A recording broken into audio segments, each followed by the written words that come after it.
कैसे हैं बच्चों। स्वागत है एक बार फिर से आपका आपके अपने YouTube channel engineering coaching centre में।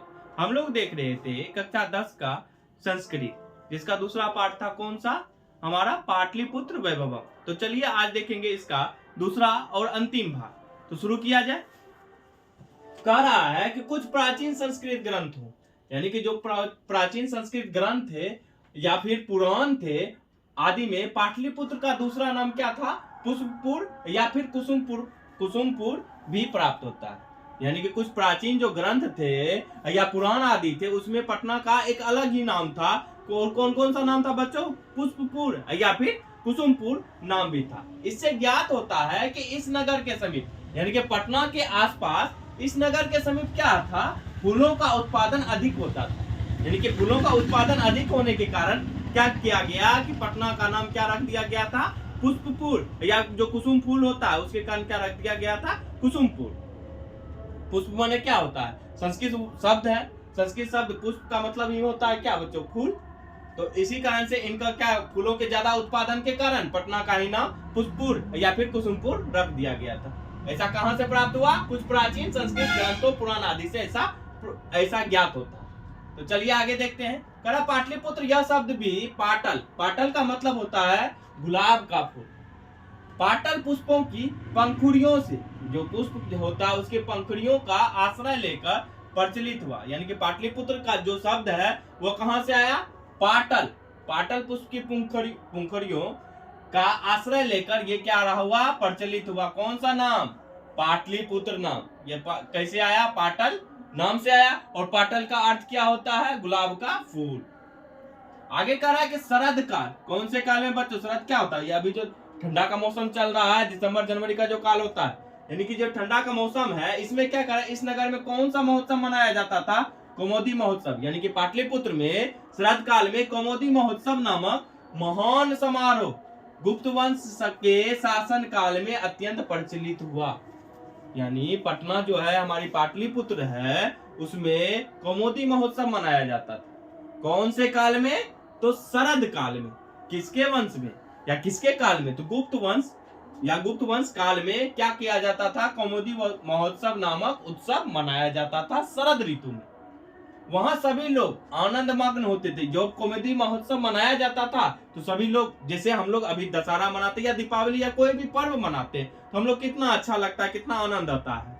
उसी प्रकार से कह रहा है कि वहां सभी लोग क्या होते थे? आनंद मग्न होते थे। कब? जब कौमुदी महोत्सव मनाया जाता था।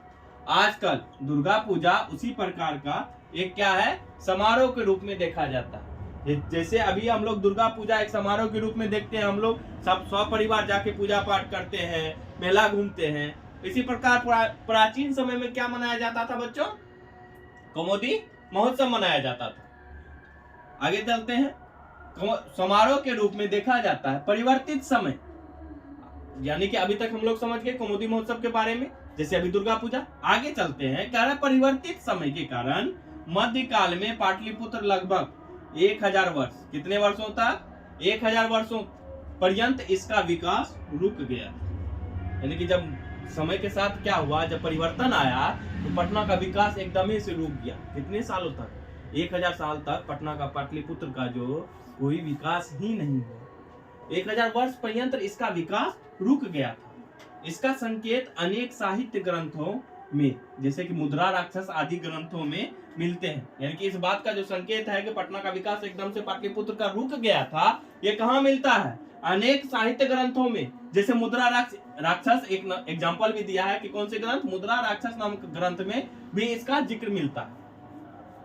आगे कह रहा मुगल वंश के समय इस नगर का उद्धार हुआ।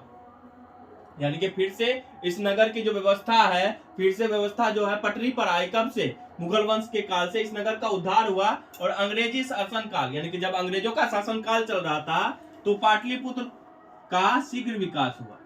यानी कि विकास कब से शुरू हो गया? पहले तो 1000 वर्ष तक विकास ही रुक गया। उसके बाद मुगल वंश काल से पटना का क्या होने लगा? विकास होने लगा। और उसके बाद जब अंग्रेजों का शासन काल आया तो उसका विकास तेजी से हुआ। नगर के मध्यकाल में इसका पटन नाम, जब यानी कि पटना का मध्यकाल आया, इन समय का मध्यकाल आया, तो इसका कौन सा नाम प्रचलित हुआ? पटन नाम प्रसिद्ध हुआ। और पटन यह शब्द कहां से लिया गया है? पत्तन शब्द से लिया गया। ऑब्जेक्टिव पूछता है यह शब्द कहां से है, तो पत्तन शब्द से निकला है। नगर को पालने वाली कौन सी देवी, यानी पटना को पालने वाली देवी का क्या नाम है? पटन देवी। नाम याद रखिएगा बच्चों, पटना को पालने वाली देवी कौन सी देवी? पटन देवी। आज भी क्या होती है? पटना में पूजी जाती है पटन देवी, आज भी उनका पूजा होता है। चलिए, ये था हमारा मध्यकाल का बात। आगे आते हैं अब वर्तमान समय में। कह रहा है इस समय जो अभी समय चल रहा है, पटना नाम का नगर अति विशाल और बिहार की राजधानी है। क्योंकि अब जो समय आ रहा है, इस समय पटना नाम का जो नगर है वह क्या है? हमारी जो बिहार है उस राज्य की राजधानी है। दिन प्रतिदिन नगर का विस्तार हो रहा है। इसके उत्तर में गंगा नदी बहती है। अब दिन प्रतिदिन क्या हो रहा है? नगर धीरे धीरे विकसित हो रहा है। और पटना के उत्तर में क्या बहती है? कौन सी नदी बहती है बच्चों? गंगा नदी बहती है। इसके ऊपर गांधी सेतु नाम का एशिया महादेश का सबसे बड़ा सेतु है। यानी कि पटना जो है उसके ऊपर क्या है? गांधी सेतु नाम का एशिया का सबसे बड़ा सेतु बना हुआ है। कहां पे? गंगा नदी के ऊपर सबसे बड़ा सेतु है, किंतु रेलवे सेतु निर्माणाधीन है। यानी कि गांधी सेतु तो बन चुका है, मगर जो हमारा रेलवे सेतु है वह क्या है? निर्माणाधीन है। यानी कि इसका कार्य अभी तक प्रोग्रेस में ही है, अभी चल ही रहा है। आगे कह रहा है नगर में अच्छी संग्रहालय।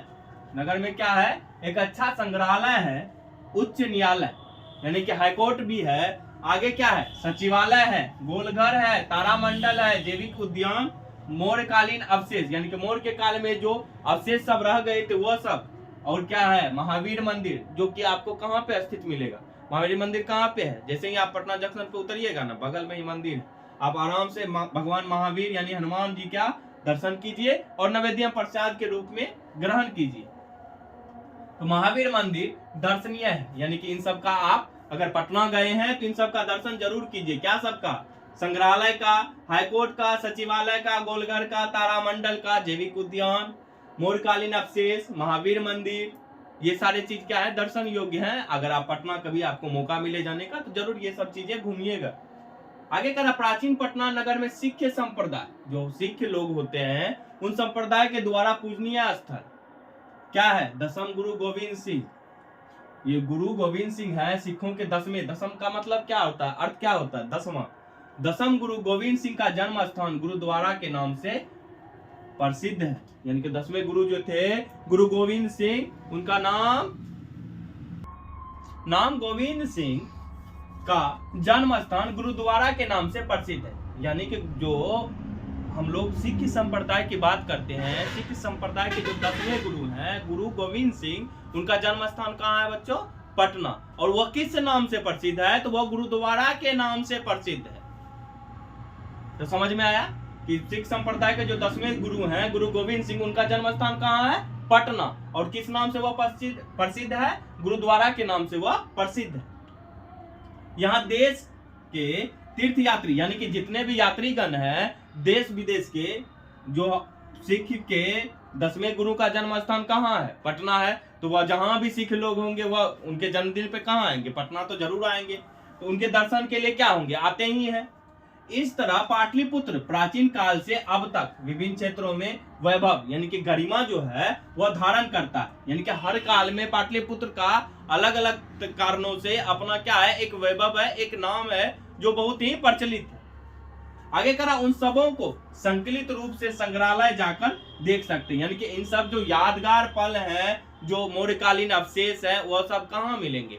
संग्रहालय में। जो आकर आप क्या कर सकते हैं? उनका देख सकते हैं। और पटना का जो इतिहास है 2500 वर्ष जो पुराना पाटलिपुत्र का इतिहास है बच्चों, उनको आप अच्छी तरीके से और भी करीब से जान सकते हैं।